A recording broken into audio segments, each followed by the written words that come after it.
So I think that if you miss out on your life, essentially, because you're always trying to go for that, arrive at that place, the place won't come because you're patterning yourself for that mindset that at some point I'll be there. So if that's your mindset that you're patterning, there's no such thing as there. It's just false summit after false summit after false summit.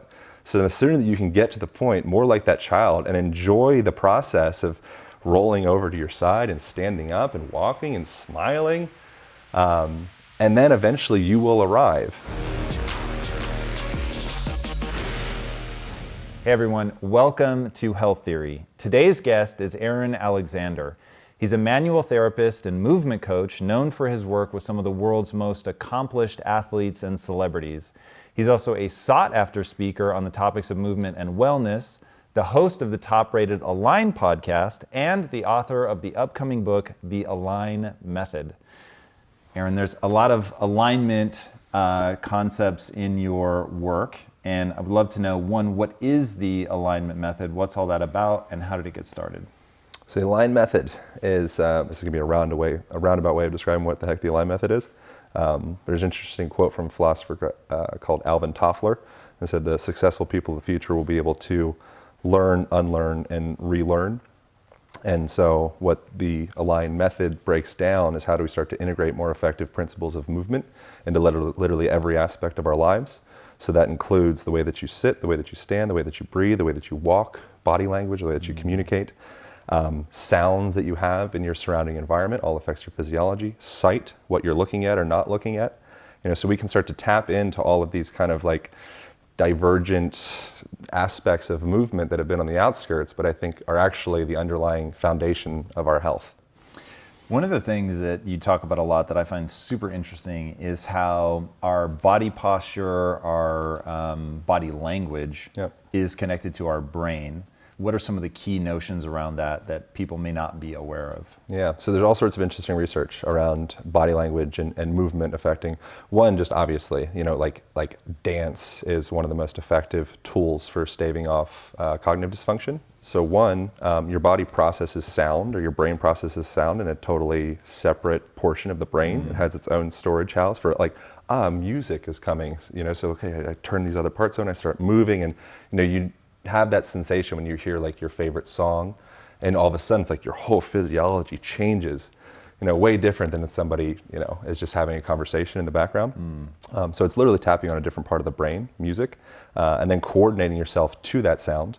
And then there's the social engagement aspect of dance. So just that connection with another person literally starts to heal your nervous system and puts you into more of like a rest, digest, healing type state. And you're moving around, you're smiling, you're taking yourself less seriously. So there's a lot of the things that the scientific lens isolates, it shines the flashlight on. We have these polysyllabic words of like, this is what's happening.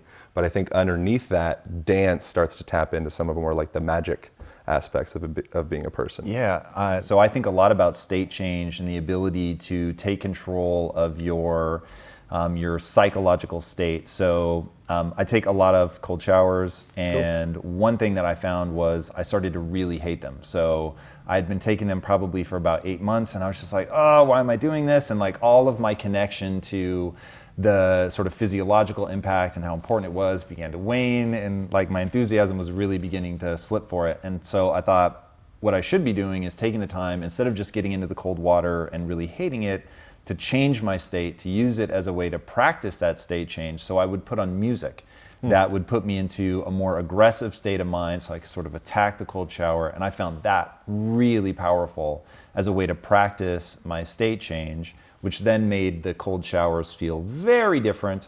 But I find that music is the easiest way for me to radically alter my mood. Yeah.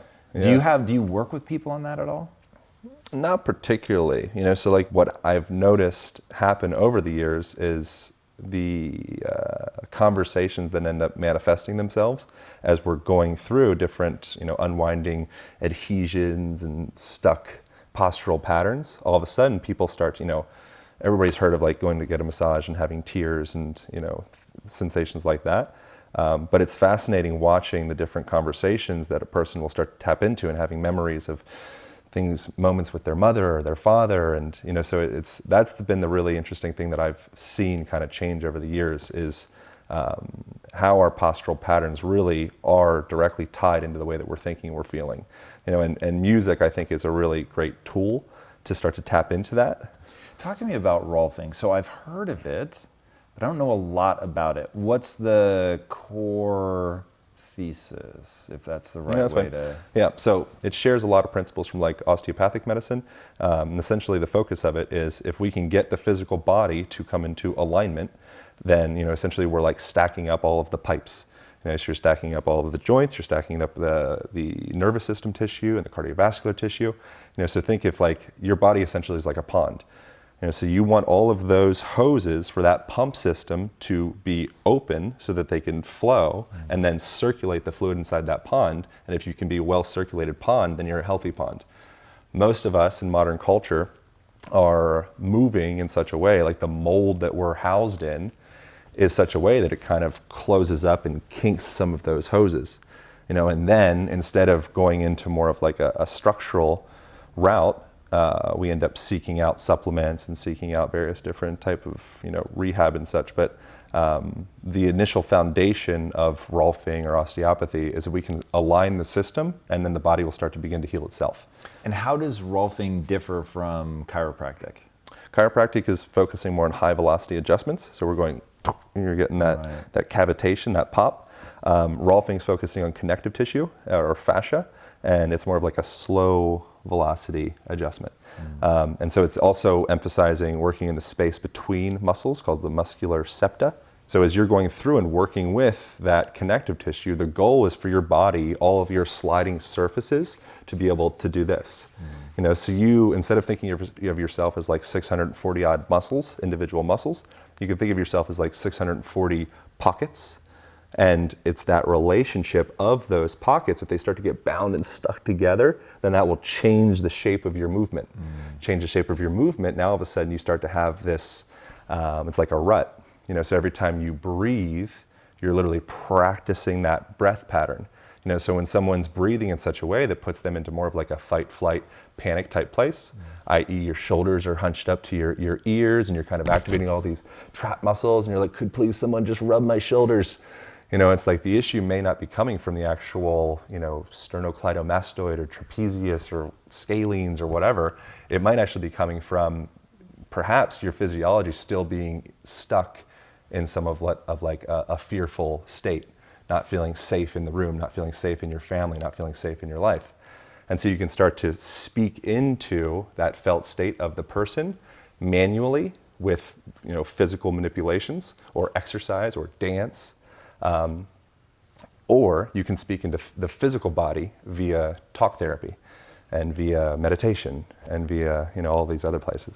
So you can go top down or bottom up. It's two sides of the same rope. One thing I have found is that the way that I hold myself really does make a difference. When people talk about power posing and things like that, like there's really stuff that actually has a pretty big impact on how I feel in terms of reducing anxiety or making me feel more confident.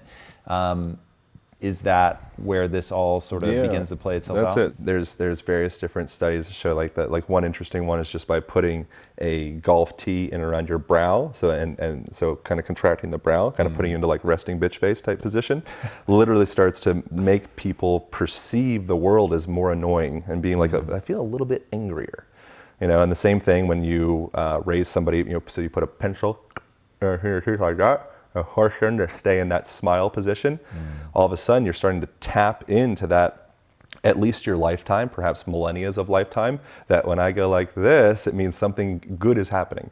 And it's important, if you are smiling, you want to smile with your eyes as well. It doesn't need to be in a diabolical way. Fake the smile with your eyes as well, and that will be a more true indication that you're actually feeling well. It's kind of cool. One thing that I've talked before, so anybody who's super familiar with the show will have heard this, but when my wife and I were early in our relationship, I had read a study about the holding the pencil in the mouth and how faking a smile can actually change your neurochemistry. I thought, whoa, if that's true, that's really profound. Like, what if I could really change my neurochemistry just by forcing myself to laugh out loud? What are some other things like that people can deploy in their life to put themselves into a better place? Well, you're kind of describing them. So something that's interesting is, as you're describing, just simply like laughing, that's been hardwired into your system as something that calms you down. So it's an indication that you're doing well. So there's that part, like the anchored part, but literally just that exhalation, that or or playing a flute, or singing. After you do all of those things, you feel so much better because you're literally playing your physiology. So as opposed to if you get surprised, all of a sudden you go, so you're playing your physiology, saying, okay, time to light up and go. We got to bust the door down and get out of here. Versus, it's like, oh, we're having sex, or we're laughing, or we're playing a song. So you can start to tap into all of those ancient physiological systems just through doing something as simple as like having a laugh. You go to like laugh therapy, you go to like laugh yoga or something like that. Very interesting. You have experimented with psychedelics, yes? Sure, yeah. So what's been some of the learnings from that? What is, if anything, the stripping of the ego or the dissolution of the sense of self? Like, is that your experience, and has it been beneficial? Yeah, for me, it's been really beneficial. Like Ram Dass, he talks about to get eventually to become nobody is kind of the goal. You first need to become somebody. And he says we grow up being raised by professional somebodyers. So like your mom and your dad, and like your mom, she's a mother, and she's a cook, and maybe she's a singer, and she has all these things that makes her somebody. And your dad, he's an accountant, and he drives this nice car, and is somebody. And so that's what we identify with, but all that stuff can be taken away right away. Underneath all that somebodyness is that ocean of, oh wow, we're all actually probably kind of similar, we're probably about the same thing. And I've actually had this experience almost like the first time that I've ever experienced really feeling safe and really feeling loved was during experiences, one particular with 5-MeO DMT, which comes from a toad in Mexico. And it's considered to be like one of the most potent psychedelics. And it's a really fast experience, so it lasts for about 6 minutes. During that experience, I had a really fascinating moment of feeling as though all of this contraction of Aaron, and guarding my heart, and having to be perceived as being strong, or thinking that I have to be in order to be loved, or I have enough money, or I have enough success, and all that stuff. Those are all almost like binds that I hold. And in that moment, for that span of 6 minutes, all of a sudden it felt as though all those binds just like washed out my feet. And in that moment, it's like, oh wow, like that's actually the sensation of love. And I think that we can find, I think human connection is an example of a psychedelic experience, or maybe going for a trip. You could travel to another country, and it's like, oh, you're having a trip. So you can have a 7-day trip in Italy, and that'll change your perspective, detribalize you, like Joseph Campbell talked. Or perhaps if you don't have the money or the resources at the time, maybe you could do a 6-hour trip and invest in some psilocybin and get a guide and go up in the mountains and do that instead. So that was a fascinating moment, was realizing viscerally in that moment the amount of fear and contraction that I've carried in my body for I don't know how long, a long time. How do you bring that back and make that useful in your everyday life? I think practicing compassion is a really big thing. How do you practice compassion? Right now, we can do it. Seeing, like before we were talking, like going past all of the kind of like the busy, how's the weather kind of talk, and connecting with a person at a deeper level, asking more, I don't want to say penetrating questions, but just like going outside of the bullshit with people. And I think anytime you're at the grocery line with somebody and they are checking you out, or you're getting a coffee or whatever, like really looking at somebody in the eyes, like pay attention to the color of people's eyes. That's actually something that I have in the Align Method book. So your mission throughout the week, if you want to have homework, is each day as you're walking around, you're getting your coffee and you're doing an interview or you're going to work, like when you're walking past a person, make an effort to recognize the color of that person's eyes. And what you'll notice with that is you'll start to see a really beautiful human being in front of you. Instead of, I think, like normalcy, like that's a disease. If you look around and you think that the world is just, oh, everything's just normal. It's like, no, you're missing out on the miracle of being here right now.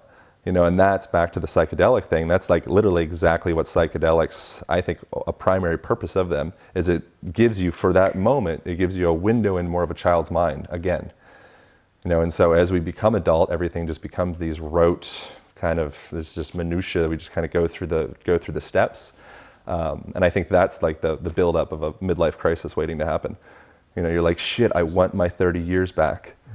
But meanwhile, at any time we can start to actually look in and notice the color of each other's eyes and like experience the magic of that moment.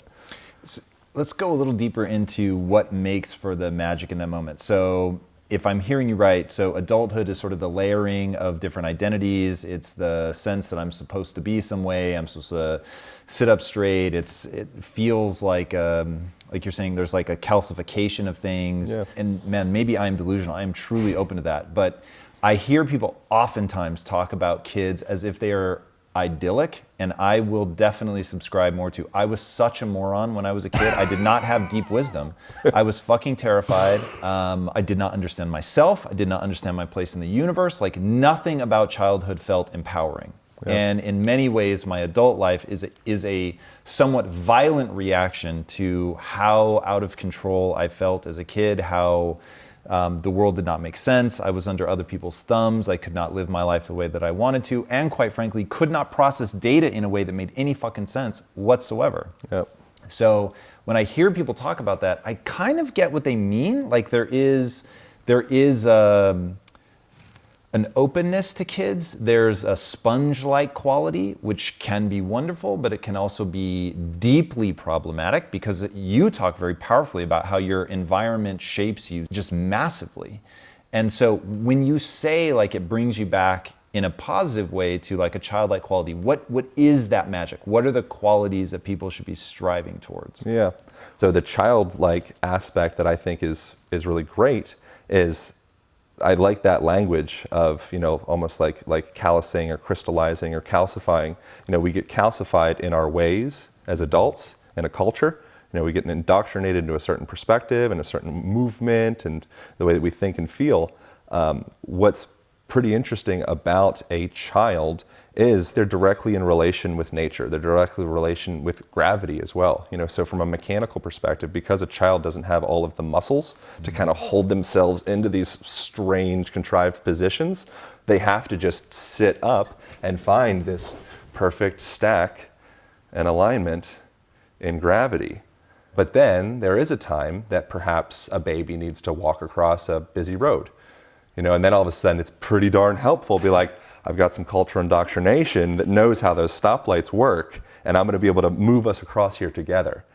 It's almost like, it seems like you're taking care of the child, but in fact, obviously the child is just an extension of you, and in many cases, the child is taking care of the parents, because they're showing them that side of compassion and love and, being completely, sometimes uncomfortably honest with the situation.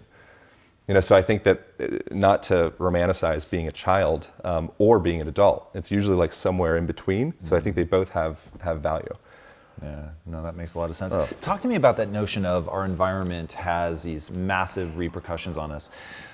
What should people be aware of that maybe they're not? What is sort of an ideal environment? And maybe that changes from time to time. Yeah. So one thing, fall risk for elderly. Recently in an interview just a few days ago, I was like literally brought to tears thinking about the idea of my mom falling on the ground and not being able to get up from the ground. Being 80 years old or whatever age, and like just thinking of like, okay, I'm here, I'm doing all my somebodyness, and I'm doing interviews, and I'm making books and all that. And then my mom's at home and she slipped and she fell and she can't get up. But if you come from a culture that gets up and down off the ground with regularity, so like, Southeast Asia or Northern Africa or Eastern Mediterranean, places like that, there shouldn't have minimal to no incidence of osteoarthritis of the hips, really low in the knees. Fall risk just doesn't exist. Your body is built to go all the way down to the ground and all the way back up. And then we kind of got this idea of, like the disease of affluence or affluenza. So it's like, okay, if I sit up on the chair above all of you, then I'm back into my somebodyness. I'm in control, I'm the boss. I sit up in my Range Rover, and then I sit in my prestigious leather chair, and, or maybe now I got like a standing desk, because I'm progressive. So now I stand in place while I stare into my screen, and what we've been doing forever is we've been spending a lot of time on the ground. And as you're going down to the ground, you're mobilizing your knees, you're mobilizing your ankles, you're mobilizing your hips, you're circulating lymphatic fluid. The other way to move that fluid is through muscular contraction. So what I'm saying is our bodies have been, it's like an internal healing mechanism. It's kind of like with your computer. It has like when it goes into sleep mode, it'll go in and kind of like restore the files and clean the files up. Essentially, that's what those positions, in the book I call them positions of repose. So when you're resting, it's literally the other side of the coin of your fitness. So the way that you sit, it's just as valuable as the way that you work out in the gym or do any of your more like active stuff. And it's important that if you are going to spend more time on the ground, to make it really comfortable and make it very inhabitable. So you get a really comfy rug, get some like floor pillows, get some Moroccan poofs, put it near a window, which is another part of exercising your physiology. Looking out into the distance literally activates more of that parasympathetic side of your nervous system. When we're contracting our eyes through staring up close all day long, that contraction from that sense essentially is redistributed through the rest of the body. So if you're feeling stressed out and tense and contracted, and then you come home and you're like, man, I just need to take a break, I need to chill. Instagram. You're literally making the problem worse. What you really need is you need to put the phone down, you need to take a walk, you need to get sun exposure to your skin, you need to get sun exposure to your eyes, you need to look up into the trees, look up into the clouds. That will literally start to open you up at a cellular, emotional, physical, all the levels. If you open up any level, you open up the rest of the levels. So the way that our world is structured, the mold that we inhabit presently is geared towards the direction of stress. And so then when you look, like ADHD, medication for ADHD is going up from 2008 to 2016, it's going up 89% with adolescents. And so that's like the kids, like they want to move and they want to walk and they want to climb trees and they want to wrestle and they want to push and they want to play and they want to express themselves sexually. But instead we put all that down, and then the person starts to kind of have a weird tick, because they're coming out of themselves. We say, okay, well, we could change the environment. That would be expensive. Medication, and so now all of a sudden we're altering their neurochemistry from the inside as opposed to altering their environment from the outside. So talk to me about that. What is an environment that we should be cultivating? So we should be getting out and walking. Got that one. Walk. Looking at a distance. That's good. Yeah. What else? Hang. Hang, what does that mean? Literally hang. Hang, yeah, it's super simple, man. Like all the simple stuff is, it's the most effective. In the book, I recommend a minute and a half total each day. Get a little pull-up bar, $30 on Amazon or whatever will get you there. Or find a tree branch would be even better. And literally just reach up. You can play with, altering contraction more the index finger or pinky, kind of make it more dynamic if you want. But just that action of getting your arms up overhead and starting to decompress that shoulder girdle, you're starting to open up the ribs, open up the lungs, open up the heart. So our viscera, our organs, they're not just these isolated bags inside of a vacuum. They function based off of your movement. So we think of, I'm going to do a liver cleanse. I'm going to like change my physiology through what I put into my face. Meanwhile, we very rarely think about like, what about getting in and like actually coming in contact with these places? But just taking a walk, you could think of this visceral system kind of like a rag, and you're twisting that rag out. If you have a bunch of gunk in that rag, in order to get the gunk out, you go activating your feet, all that tissue in your lower body. It not only is good, like a nice foot massage, but it stimulates your brain. By going up in different contours, you're teaching more sophistication in and around every joint through your body. So have you ever tried slacklining? No. Okay, well, so have you ever seen someone try slacklining? Yes, it's fucking amazing. All right. So when a person is starting to slackline for the first time, they'll step their foot up onto the line, and typically the first reaction is their foot's like crazy, And what's happening there is they just don't have any sophistication in their nervous system in and around that hip and the ankle. And what happens is you start to cultivate that sophistication a little bit through just repetition, spending more time in that unstable environment.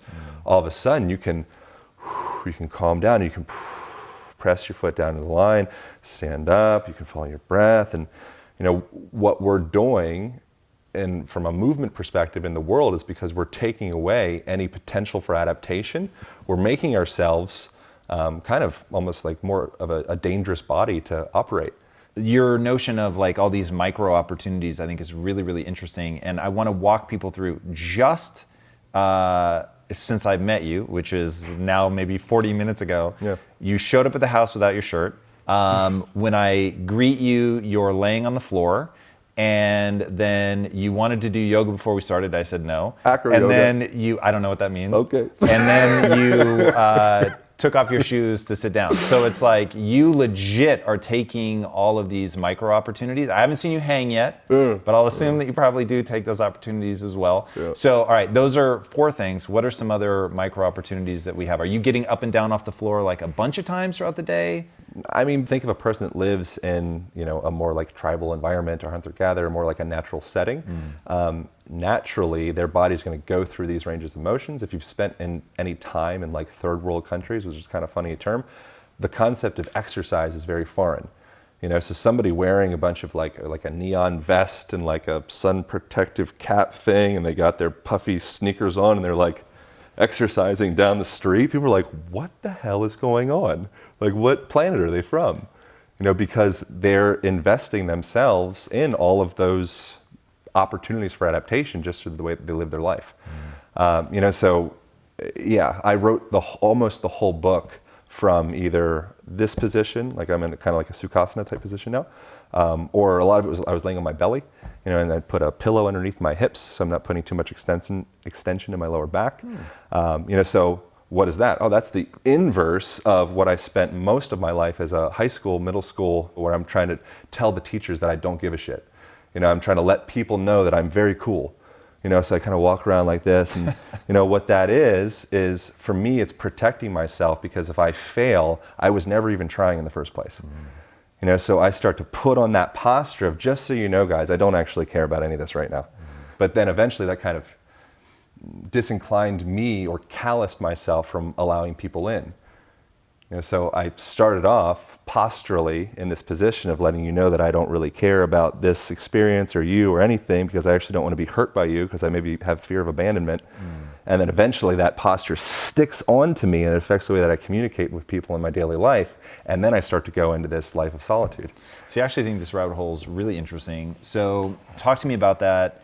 Talk to me a little bit about what happened with your dad and how your life is a reaction to where you started. You said that you had a pretty sort of bright line at 18 that sent you on a whole new path. Yeah, I had a really miraculous experience of my dad becoming really addicted to drugs, crack specifically, around when I was 16. And he ended up, it was really bad. He was like, essentially he was hanging on to life by like a hair, like the fact that he was like, I would literally rehearse his death every day, probably, I don't know, like a strange number of times, 80 to more than that times, just like going through, like bracing, like, okay, like pretty sure this is it. So I'm gonna come home and he's gonna be, overdosed, or I'm gonna get a call, he's gonna be gone. But the aftermath of that is, one, changing my posture, changing my emotions. I kind of went through like, it's called anhedonia, which is essentially like feeling numb to the world. Like, no, I don't feel happy, I don't feel sad, everything is just this kind of gray. And so getting to experience that, and then seeing the byproduct was I went into hiding in the form of bodybuilding. So I went in, and I think you can go like multiple directions with things like that. When you're in kind of a numb place, you can go off and maybe start hurting other people, or you can go off and hurt yourself, or maybe you start just doing the route that I did and just packing on muscle, and kind of showing people that I'm strong and I'm in control.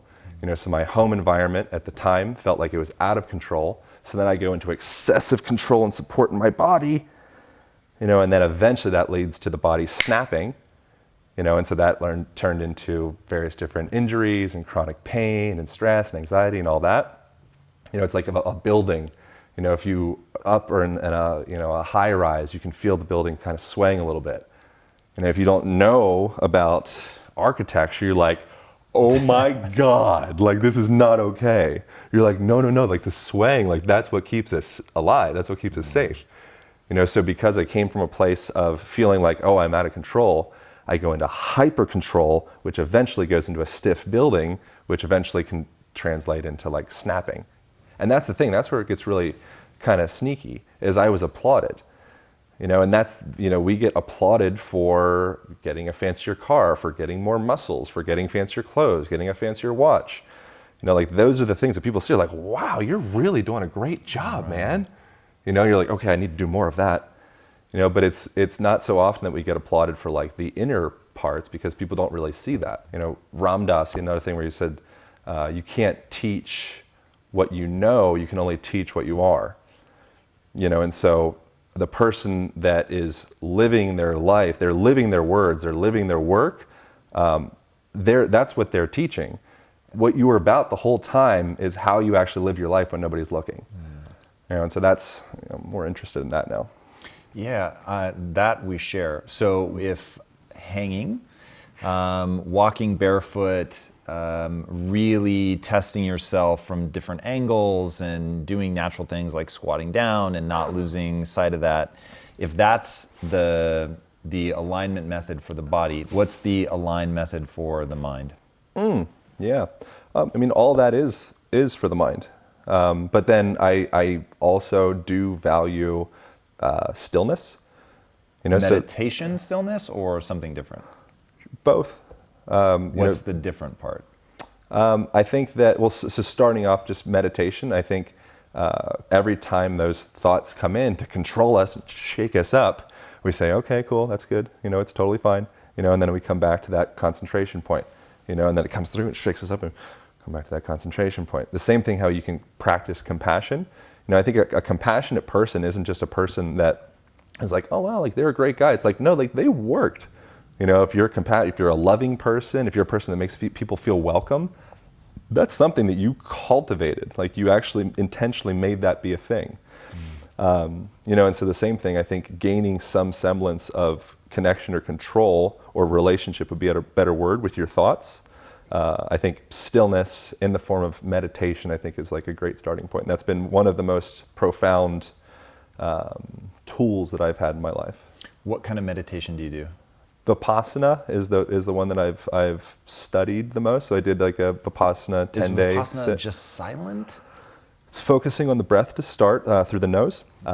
Then you have the attention to start to focus on other parts throughout your body. So then the Vipassana meditation is bringing awareness into the top of your head and the side of your face and your ears and your nose and your neck and your nipples and your belly, like all the way down through. It's almost like you're going through and starting to heal those different parts of yourself. So when people have pain in their body, oftentimes they'll create a disconnect or disassociation. And so what you're doing in that experience of just sitting down and taking away all of the distractions, so 100% of your bandwidth is going into what's happening inside of yourself, you're almost like slowly starting to crack a light into those different parts that you've disconnected from because they were too painful. And then, he says, eventually you become enlightened. Is there a pain management aspect to that? Like in the awareness, is it, have you done it? Is it, I've heard people talk about like imagining a dial and you're turning it down. Yeah, you can do that. So Goenka, the reason that he got so enamored by meditation in the first place, he's like one of the wealthiest people in India. He's gone now. But he had these really debilitating headaches. And so he's this wealthy businessman. He's got the whole world by the balls, but his face feels like it's going to explode all day long. And he saw every doctor because he had all this money. So he went around the world, all the medications, like all the technology, everything he could do. And then finally he discovered this Vipassana meditation. And yeah, there's different little like tactics and tools that people play with. And then what I found as I would kind of go in and go deeper, deeper, deeper and trying to visualize, see the pain, which is a strange thing to do, I'd find eventually you'd get to the bottom of it. And there was several moments where I'd literally get to the bottom of it and it would kind of like, poof, it would like combust, poof, go away. You know, so pain in the body, there's a guy called Dr. John Sarno, wrote Mind Over Back Pain, and he claims that a very high percentage of people's chronic pain, he calls it tension myositis, is actually a product of repressed anger, repressed, you know, sadness, just general repression. And yeah, it's a fascinating thing when you start to go in and shine the light on those places of yourself that may have been repressed since maybe you were a little boy or a little girl. And you start to really just like, whatever it is, I see you and I accept it and I love it. A lot of people carry shame around having a penis or having a vagina or even taking their shirt off. Like, why are you so okay with wearing a shirt or wearing the watch or all those things? Like, that's not even your skin and you're proud of it. You know, but you have all this shame wrapped around the stuff underneath that. You know, so it feels to me as if we can get to a point where we have complete, utter acceptance of every aspect of ourselves, all of a sudden it's like, you know, we start to do that with other people and, you know, the world becomes more loving. How do you, so one, I love the notion of accept yourself, but I also love the notion of, and I'm so curious to see how you react to this, you're not good enough yet.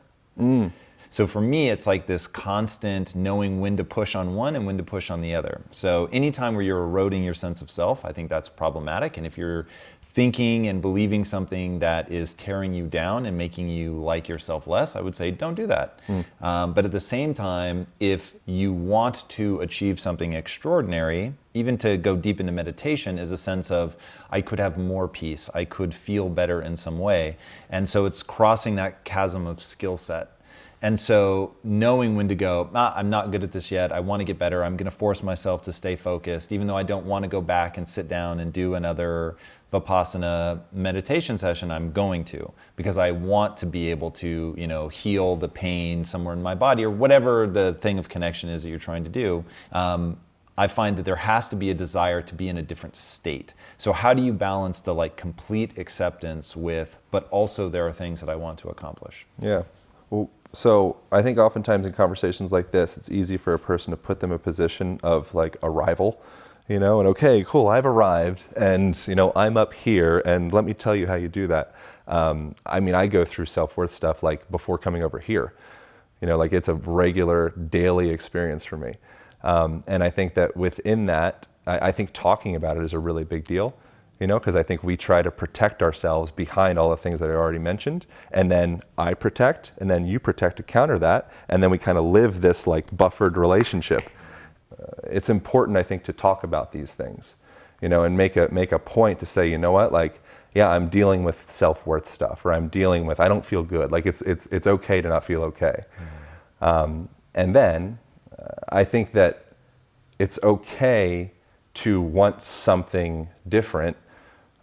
But the journey is in really embracing and loving the moment now, and then naturally, more like the child, he or she is able to move within that field of gravity and naturally find that new motion, and they'll, wow, now I'm squatting, and now I'm standing, and now, oh, I fell, and oh, I push up, and I come back, and I'm going through this journey, wow, I'm back, I'm standing, and everyone's like, wow, you're so beautiful, it's amazing. But meanwhile, the kid had no idea that its end goal was to, you know, stand or walk or whatever. It was just kind of dancing and moving and enjoying that sensation of pushing and twisting and turning. You know, so I think that if you miss out on your life, essentially, because you're always trying to go for that, arrive at that place, the place won't come because you're patterning yourself for that mindset that at some point I'll be there. You know, so if that's your mindset that you're patterning, there's no such thing as there. It's just false summit after false summit after false summit. So the sooner that you can get to the point, more like that child, and enjoy the process of rolling over to your side and standing up and walking and smiling, and then eventually you will arrive. But I think that it's valuable to have goals, but you want to be able to appreciate the moment and the journey as you're going. Well said. Where can people find out more about you? Well, the book. The Align Method book comes out December 24th. It'll be on pre-sale at thealignbook.com. And then there'll be some bonuses and such that people can get with that if they get it on pre-sale. And then afterwards, any bookstore, anywhere you find books. And then I host the Align podcast. And everything's Align podcast. So social media is Align podcast. Instagram is where I frequent the most as I'm slowly weaning myself away from my cell phone addiction. But that's the place that I'm at the most. Nice. If you were going to have people make one change that would have the biggest impact on their health, what change would you have them make? Can I say 1.5? Sure. Okay. So the one tangible thing, like mechanical, do it right now, is literally just spend more time on the ground. So that literally could be like keep your couch and just bring your legs up on the couch, or maybe lie down on your back more often. Put your feet up on the side. Like look at your chair apparatus as more of an opportunity for wellness. So if you see again back to the kid, romanticizing the kid, get onto a chair. They don't see it the way that adults see it. It's like, okay, I sit and play this, I kind of hunch over, and then I get the phone out, and like, okay, I'm doing it. They're like, oh, and they want to twist and turn and explore. So look at all of the stuff, even in Western culture, all of those are just opportunities if we just kind of change the filter that we perceive it. And just spend more time on the ground in general. And then the less tangible thing, I think, is actively cultivate compassion, to go back to what we were saying before. Like make that be a focus today, is when you're out in the world, when you have those opportunities of someone kind of doing something that would like trigger you, see it as an opportunity to be able to help, as opposed to just an opportunity to be able to like swat them down. So actively cultivate compassion, I think, would be the thing that I would say. Nice. I like both of those. Guys, this dude definitely lives what he talks. I will just vouch for everything in the hour and a half that I have known him. It has been spot on, exactly the stuff that he preaches. So I can't give it a higher recommendation than that. If you haven't already, be sure to subscribe. And until next time, my friends, be legendary. Take care. Thank you guys so much for watching and being a part of this community. If you haven't already, be sure to subscribe. You're going to get weekly videos on building a growth mindset, cultivating grit, and unlocking your full potential.